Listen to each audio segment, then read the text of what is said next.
everyone, and you're welcome on my channel Har Ghar English. Today we will discuss Emma's character.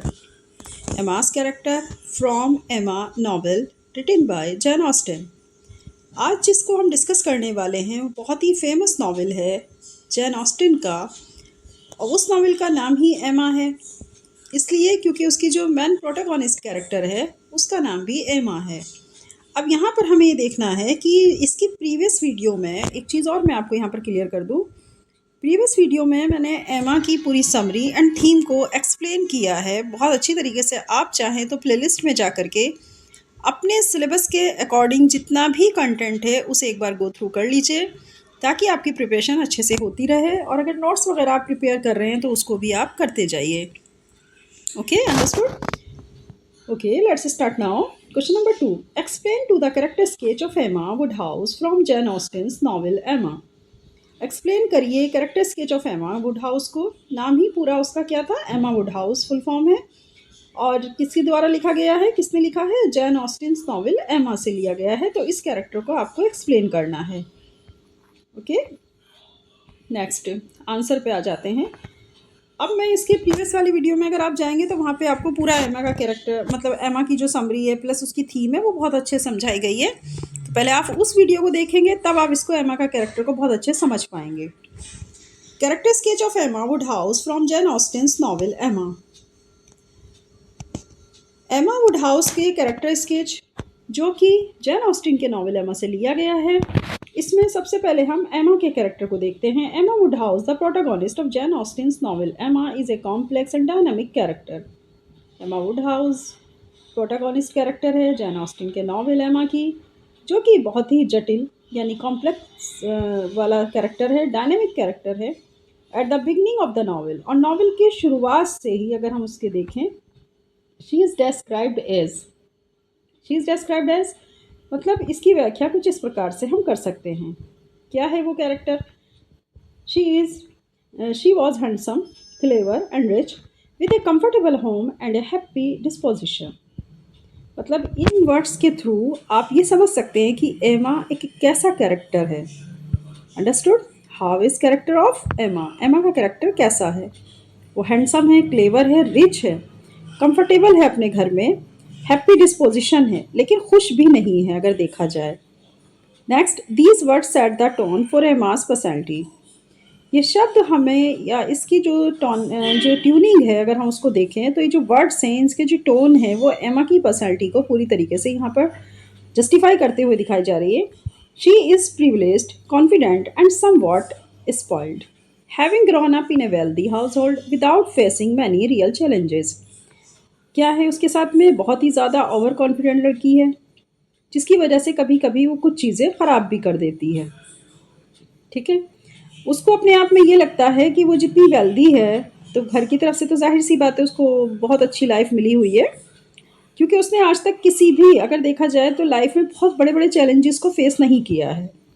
तो एक तरह से अगर हम देखें तो बहुत ही उसने कंफर्टेबल लाइफ जो है वो इन्जॉय की है आज तक, जिसकी वजह से उसे मुश्किलों का सामना कैसे करना होता है ये सब चीज़ें उसे नहीं पता। मोस्ट इंपॉर्टेंट कैरेक्टर्स फीचर्स जो हैं वो मोस्ट इंपॉर्टेंट क्या हैं यहाँ पर देख लेते हैं। फर्स्ट ऑफ ऑल हेडिंग आएगी इंटेलिजेंट एंड पिटी, बहुत बुद्धिमान है। ठीक है, एमा is sharp and insightful with A lively imagination.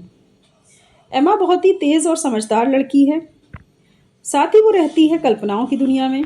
She enjoys social interaction and uses her intellect in matchmaking. वो पूरा मज़ा लेती है समाज से बातचीत करने का, मतलब उसको बहुत शौक है वो।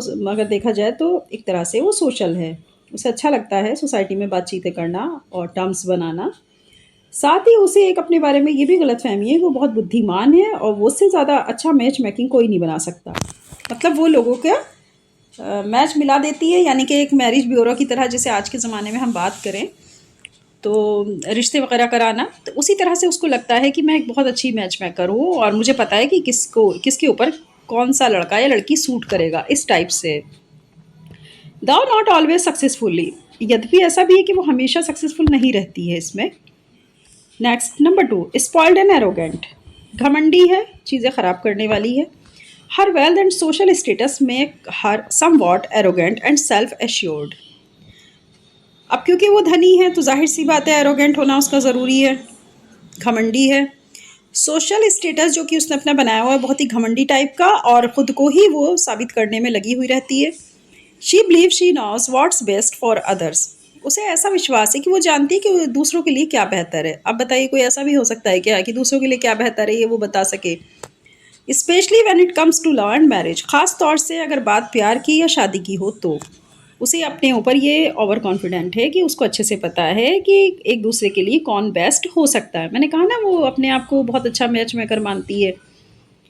Number third, well meaning but meddlesome. Emma's desire to arrange matches for her friends, especially Harriet Smith, comes from a good place, but her interference often leads to confusion and heartbreak. Well meaning है but middle सम भी है। मतलब एमा की एक ऐसी desire थी कि वो क्या काम करती है, अपनी ही फ्रेंड का मैच बनाने की पूरी व्यवस्था कर देती है, स्पेशली हैरियट स्मिथ जो कि उसकी फ्रेंड है। और वो एक अच्छी जगह से आई थी, लेकिन वो इतना ज़्यादा उसकी पर्सनल लाइफ में इंटरफेयर करती है कि लास्ट में कन्फ्यूज़न क्रिएट हो जाता है और उसका दिल टूट जाता है। ये उसने अपनी फ्रेंड के साथ किया। और क्या मानती थी एमा खुद को कि वो एक अच्छी बेस्ट मैच मेकर है, जबकि ऐसा नहीं हुआ। उसे लगा कि मेरी फ्रेंड हैरियट स्मिथ जो है उसके लिए ये लड़का अच्छा रहेगा, और इन्हीं सब चक्करों में उसने हैरियट स्मिथ की जो लाइफ थी उसको बहुत ज़्यादा इंटरफेयर कर दिया। और फिर उसके बाद हैरियट स्मिथ और उसके जो बॉयफ्रेंड था उनके बीच में इतना ज़्यादा कन्फ्यूज़न क्रिएट हुआ कि ब्रेकअप हो गया, और इस तरह हैरियट स्मिथ का दिल टूट गया। Number four, loyal and caring है। एमा अगर देखें तो लॉयल है और केयरिंग भी है, मतलब वो ईमानदार और देखभाल करने वाली लड़की है। डिस्पाइट हर फ्लॉज, अगर उसकी उन बातों को छोड़ दिया जाए जो उससे गलत काम हो रहे हैं, Emma is loving and devoted particularly to her hypochondriac father. Emma बहुत प्यार करती है, बहुत ज़्यादा समर्पित है अपने पिता के लिए जो कि बीमार रहते हैं। She also grows to show sincere concern for her friends. She also grows to show sincere, वह ऐसा साबित करती है अपने फ्रेंड्स के बीच में कि वो बहुत गंभीर है। मतलब वो बहुत सिंसियर है, ऐसा नहीं है वो चीज़ों को मजाक में नहीं ले रही है। तो वो खुद को ऐसा भी बढ़ावा देती है अपने फ्रेंड्स के बीच में कि वो बहुत ज़्यादा गंभीर है, बहुत ज़्यादा सिंसियर है और उनकी बहुत ज़्यादा केयर करती है। तो ये कौन कर रहा है, एमा कर रही है, उसके कैरेक्टर की एक कैरेक्टरिस्टिक्स है। Number fifth, growth and self realization. मतलब खुद को साबित करने में ही उसको लगता है कि बस यही ग्रोथ है, यही तरक्की है, यही डेवलपमेंट है। तो खुद को बहुत ज़्यादा साबित करने में लगी रहती है हर मोड़ पर। A major part of Emma's character arc is her journey of self awareness. Emma के कैरेक्टर में एक मेजर पार्ट उस वक्त आता है जब वो खुद की अपनी जर्नी को, अपने सेल्फ अवेयरनेस मतलब खुद को उससे जागरूकता पैदा हो जाती है अपनी इस लाइफ जर्नी में। उसे ये महसूस होता है कि नहीं, वो एक अच्छी मैच मेकर नहीं है। Through her mistakes particularly in misjudging people like mister Elton and Harriet's feeling. जब उसे अपनी गलती का एहसास होता है और उसे लगता है कि उसने एक बहुत बड़ा गलत फैसला कर दिया दो लोगों के साथ, जिसमें कि मिस्टर एल्टन और उसकी जो दोस्त है हैरियट, उनकी फीलिंग्स के साथ में, she learns humility and maturity. बस यहीं से वो सीखती है इंसानियत और साथ में परिपक्वता भी। मतलब जब ये हैरियट स्मिथ का और मिस्टर एल्टन का आपस में ब्रेकअप हो जाता है इसकी हरकतों की वजह से, एमा की जो उसकी बचकाना हरकतें थी, तो जिनके चक्कर में इन लोगों का ब्रेकअप हो जाता है, तो उसके बाद ही उसे फील होता है कि उससे कहीं बहुत ज़्यादा गलतियाँ हुई हैं, और वो इन सब से अपने को सीखती है कि उसके अंदर ह्यूमिलिटी और मैच्योरिटी ग्रो करती है। 6 नंबर पर रोमांटिक रियलाइजेशन, रोमांस के प्रति उसको एहसास होने लगता है। Emma's relationship with mister Knightley is central to the novel. Emma का रिलेशनशिप जो कि मिस्टर नाइटली के साथ था वो नॉवल का सेंट्रल थीम है।